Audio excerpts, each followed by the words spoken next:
Hello, this is Celine. Thank you so much for clicking into this video, and today I'm going to talk to you about what I've learned in one of the most popular psychology classes here at UC Berkeley, which is Psychology 133, Psychology of Sleep by Professor Matthew Walker.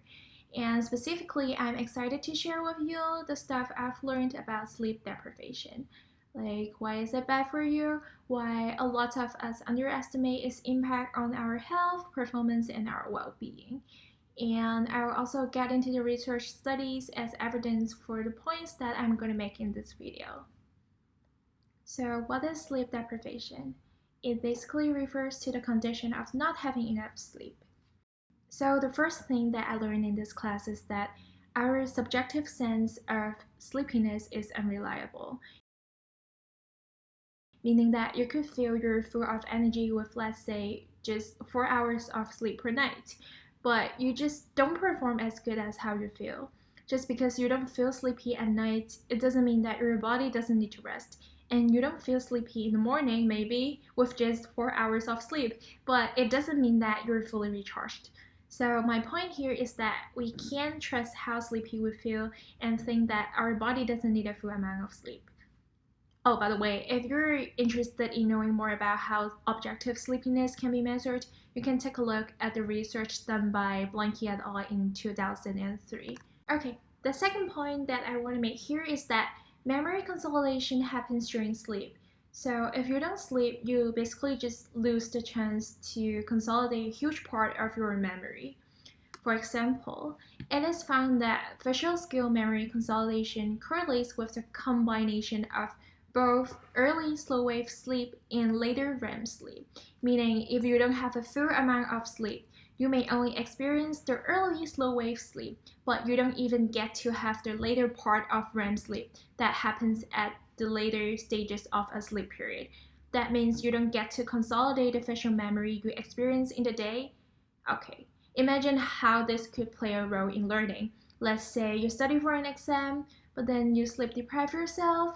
Okay, if you're lucky enough, you may be able to remember the material for a short amount of time, but most part of that information is not going to be consolidated and become a long-term memory. So the third thing that I've learned in this class is that sleep deprived will make you more likely to be unhealthy and even become overweight or obese. And here I'm going to introduce you the two hormones that are involved in appetite regulation and energy expenditure. The first hormone is leptin.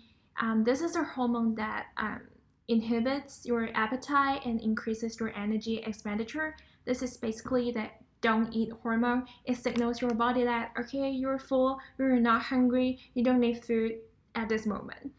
And the second hormone is called ghrelin.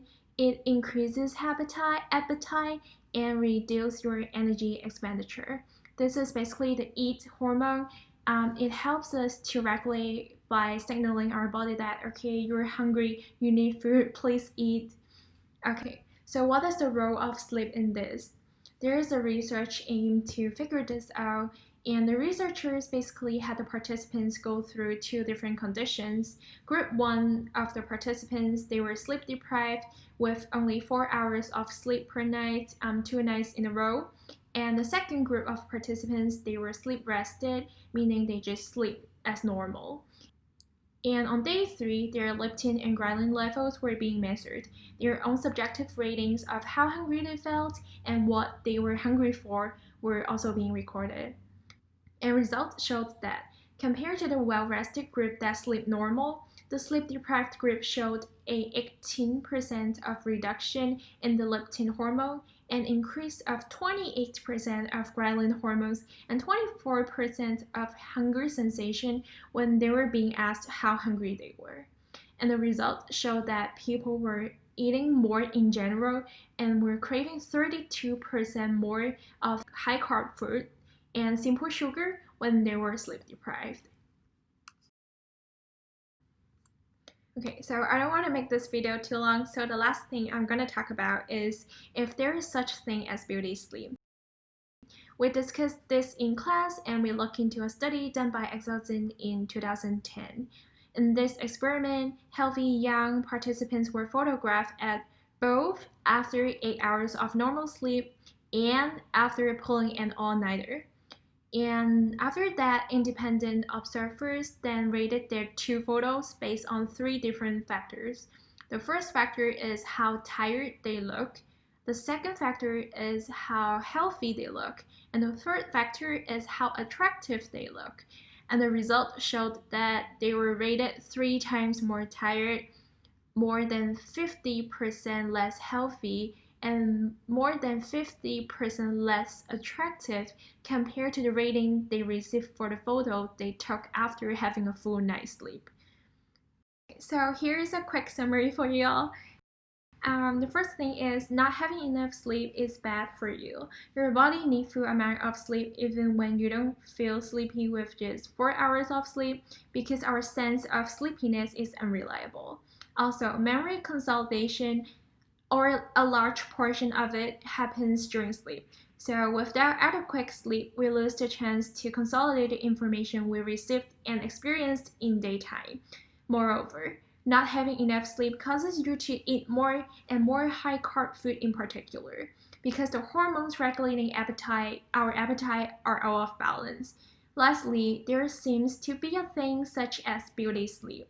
Lack of sleep makes you look more tired, more unhealthy, and less attractive. And there are actually more consequences of sleep deprivation. If you're interested, you could look it up online, just Google it, or you could search on YouTube. You will find a lot of information.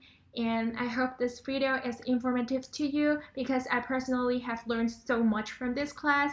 And due to the time limit, I'm going to stop the video here. Thank you so much for watching. One last thing, guys, wish me luck. I hope I get an A on this assignment, and I hope you guys have a good one. Thanks again for watching. Bye!